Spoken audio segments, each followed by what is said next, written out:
आइए दोस्तों, हमारे न्यूज चैनल में फिर से आपका स्वागत है। आज 15 मार्च 2021 सोमवार का दिन हो चुका है, तो बात करेंगे छत्तीसगढ़ की सभी महत्वपूर्ण ताज़ा खबरों, ताज़ा अपडेट के बारे में। तो वीडियो में लास्ट तक बने रहना दोस्तों, ताकि कोई भी ताज़ा महत्वपूर्ण खबर छूटने न पाए, और साथ ही वीडियो को लाइक और शेयर जरूर करना दोस्तों। तो चलिए जानते हैं आज की ताज़ा खबरों को फटाफट। तो आज की पहली बड़ी खबर है, छत्तीसगढ़ राज्य ने बनाए एक दिन में 2.5 लाख से अधिक आयुष्मान कार्ड।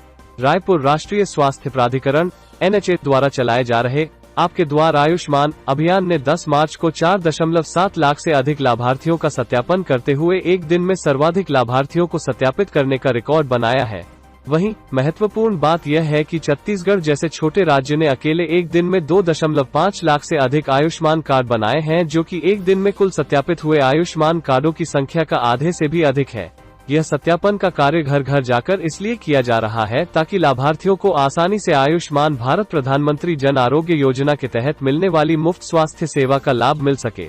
साथ ही अगला ब्रेकिंग न्यूज है दोस्तों, छत्तीसगढ़ सरकार महिलाओं के अधिकारों की रक्षा, उनकी शिक्षा, सेहत, स्वावलंबन और आत्मसम्मान के लिए सतत प्रयासरत। मुख्यमंत्री भूपेश बघेल की रविवार को प्रसारित रेडियो वार्ता लोकवाणी की 16वीं कड़ी में मुख्यमंत्री बघेल की मातृशक्ति से माताओं, बहनों और बेटियों के साथ बातचीत का प्रसारण किया गया।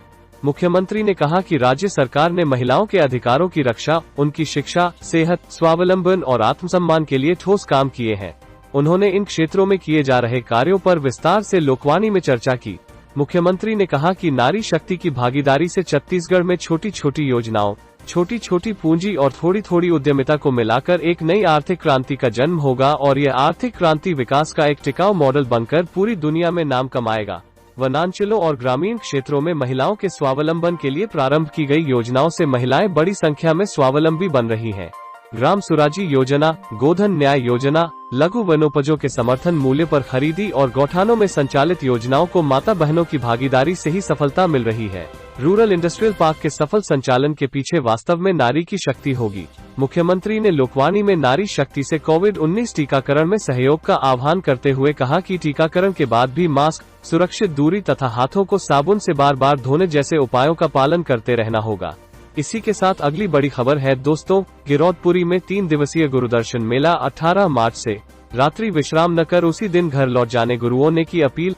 सतनाम पंथ के प्रवर्तक बाबा गुरु घासीदास की जन्मभूमि और तपोभूमि गिरौदपुरी धाम, जिला बलौदाबाजार में 3 दिवसीय गुरुदर्शन मेला इस साल 18 से 20 मार्च तक आयोजित किया जा रहा है। लाखों की संख्या में श्रद्धालु इस दौरान यहां मेले में जुटते हैं। राज्य के विभिन्न जिलों के अलावा देश विदेश के श्रद्धालुओं और दर्शकों का सतनाम पंथ के इस प्रमुख आस्था केंद्र में समागम होता है। मेला आयोजन समिति के अध्यक्ष एवं गुरु गद्दी नशीन श्री विजय कुमार गुरु और छत्तीसगढ़ शासन के कैबिनेट मंत्री श्री रुद्र कुमार गुरु ने कोरोना संक्रमण के साये में आयोजित हो रहे गिरौदपुरी मेले में विशेष सावधानी बरतने की अपील श्रद्धालुओं से की है। कैबिनेट मंत्री गुरु रुद्र कुमार ने कहा कि कोरोना का संकट अभी टला नहीं है, प्रतिदिन नए नए मरीज सामने आ रहे हैं, फिर भी श्रद्धालुओं की भावनाओं को सम्मान करते हुए इस साल मेला आयोजित किया जा रहा है, लेकिन इसके स्वरूप में कुछ जरूरी बदलाव किए गए हैं। उन्होंने कहा कि इस बार मेले में किसी तरह का सांस्कृतिक कार्यक्रम नहीं होंगे, इसलिए दर्शकों के रात्रि विश्राम न करने की सलाह दी जाती है। लिहाजा दिन में ही दर्शन एवं पूजा कर श्रद्धालु उसी दिन अपने घर लौट जाएं। इससे न केवल आप सुरक्षित रहेंगे, बल्कि आपका परिवार और पूरा समाज सुरक्षित रहेगा। साथ ही अगली बड़ी खबर निकलकर सामने आ रही है दोस्तों, 3 गुना बढ़ा प्लेटफॉर्म टिकट का दाम। स्टेशन में प्लेटफॉर्म टिकट अब 10 की जगह 30 रुपए में मिलेगा। भीड़ न बढ़े इसलिए फैसला। पिछले कई दिनों से यात्रियों को प्लेटफॉर्म टिकट देने और इसके शुल्क बढ़ने को लेकर बातें चल रही थी, लेकिन आखिरकार रेलवे प्रशासन ने प्लेटफॉर्म टिकट के रेट को बढ़ाने का फैसला किया है। अब रायपुर समेत राज्य अधिकतर स्टेशनों में प्लेटफॉर्म टिकट का शुल्क 10 की जगह 30 रुपए कर दिया गया है। बिलासपुर मंडल के प्रमुख 9 स्टेशनों में रविवार से ही यात्रियों को प्लेटफॉर्म टिकट मिलेगा। इसके लिए रेलवे प्रशासन ने पूरी तैयारी कर ली है। हालांकि रायपुर मंडल में अभी प्लेटफॉर्म टिकट देने की तिथि तय नहीं हुई है। मंडल के जिम्मेदार अफसर प्लेटफॉर्म टिकट शुल्क को बताने से बच रहे हैं, लेकिन जानकारी के मुताबिक रायपुर स्टेशन के साथ ही दुर्ग और भाटापारा स्टेशन में भी 30 रुपए का प्लेटफॉर्म टिकट यात्रियों को मिलेगा। सभी छोटे बड़े स्टेशनों में संभवतः सोमवार से यात्रियों को प्लेटफॉर्म टिकट मिल सकता है। रेलवे बोर्ड से जारी निर्देश के मुताबिक कोविड-19 के दौरान स्टेशन में यात्रियों की भीड़ अधिक न हो, इसलिए प्लेटफॉर्म टिकट का शुल्क बढ़ाने के लिए कहा गया है। अब रेलवे ने इसी बहाने प्लेटफॉर्म टिकट को 3 गुना तक बढ़ाने का फैसला किया है। बने रहिए दोस्तों। तो अगला ब्रेकिंग न्यूज है, कोरवा जनजाति की 2 नाबालिग लड़कियों को बनाया हवस का शिकार, एक अपचारी बालक सहित 2 आरोपी हिरासत में। जशपुर बगीचा थाना के पंडरौपाट में विशेष पिछड़ी जनजाति कोरवा समुदाय के 2 नाबालिग लड़कियों को आरोपियों ने अपनी हवस का शिकार बनाया है। दोनों पीड़िता कक्षा 7वीं व 8वीं की छात्राएं हैं। पुलिस ने मामले में कार्रवाई करते हुए 2 आरोपियों को हिरासत में लिया है, जिसमें एक अपचारी बालक शामिल है। पंडरापाट चौकी प्रभारी दिलबोध चौहान ने बताया कि 13 मार्च को उन्हें शिकायत मिली कि पिछले 24 घंटों से 2 लड़कियां घर से गायब हैं। परिजन उन्हें कई स्थानों पर ढूंढा, लेकिन उनका कोई पता नहीं चला। इस बीच परिजनों को पता चला कि कुछ लोगों को जाड़ाकोना जंगल में देखा गया है।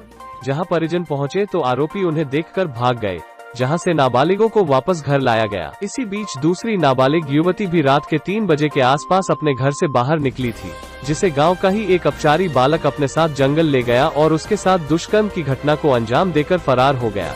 पीड़ित युवती किसी तरह से वापस अपने घर आई और परिजनों को सारी बात बताई, जिसके बाद उन्होंने थाने में शिकायत दर्ज कराई। इसी के साथ नेक्स्ट अपडेट है दोस्तों, मुख्यमंत्री भूपेश बघेल ने असम से आम सभा को किया संबोधित। सुने उन्होंने क्या कहा। रायपुर मुख्यमंत्री भूपेश बघेल असम दौरे पर है। वे गुईजान में आम सभा को संबोधित कर रहे हैं। असम पहुंचने के बाद मुख्यमंत्री ने कहा कि असम में सिंडिकेट भाजपा सरकार का समय पूरा हो चुका है। असम में अब कांग्रेस सरकार बनेगी और 5 गारंटी को पूरा करेगी। उन्होंने कहा कि CAA लागू नहीं होगा। चाय बागान कर्मियों को 365 रुपए प्रतिदिन, हर गृहिणी को 2000 रुपए मासिक, 200 यूनिट बिजली बिल माफ और 5 साल में 5 लाख रोजगार कांग्रेस उपलब्ध कराएगी। इसके अलावा मुख्यमंत्री भूपेश बघेल ने असम के तिनसुकिया जिले के साबुआ विधानसभा में आयोजित सभा में कांग्रेस प्रत्याशी अजय फुकान के लिए वोट मांगकर जनसभा को संबोधित किया। आगे बढ़ते हैं दोस्तों, तो अगली बड़ी खबर है, दहशत के पांव उखड़े। बीजापुर में जवानों के लिए IED लगा रहा था नक्सली, खुद ही उड़ा, पैर के चिथड़े उड़े। बेचापाल हुरेपाल मार्ग पर जवानों को उड़ाने के लिए नक्सली IED लगा रहा था, लेकिन IED वहीं फट गया और नक्सली ही उड़ गया। पुलिस ने उसकी पहचान भैरमगढ़ एरिया कमेटी के IED एक्सपर्ट सुनील पदम के रूप में की है। घटना की पुष्टि करते हुए SP कमलोचन कश्यप ने कहा कि शनिवार को मिरतूर थाना के अंतर्गत बेचापाल हुरेपाल मार्ग पर गायतापारा के आगे मार्ग से 100 मीटर की दूरी पर बदेमुंडा तालाब के पास IED एक्सपर्ट सुनील का शव मिला। मौके पर IED के अवशेष मिले हैं। फरवरी में कांकेर में भी ऐसा ही मामला हुआ था, जिसमें एक नक्सली IED लगाने के दौरान खुद विस्फोट होने से मारा गया था। साथ ही नेक्स्ट अपडेट है, बेरोजगारों के लिए सुनहरा अवसर। 15 मार्च को विभिन्न पदों के लिए प्लेसमेंट कैंप का आयोजन। जिला रोजगार एवं स्वरोजगार मार्गदर्शन केंद्र रायपुर द्वारा छत्तीसगढ़ राज्य के शिक्षित बेरोजगार युवाओं को रोजगार के अवसर उपलब्ध कराने के उद्देश्य से 15 मार्च को रोजगार कार्यालय रायपुर, पुराना पुलिस मुख्यालय परिसर, GE रोड, रायपुर में ऑनलाइन ऑफलाइन प्लेसमेंट कैंप आयोजित किया जाएगा।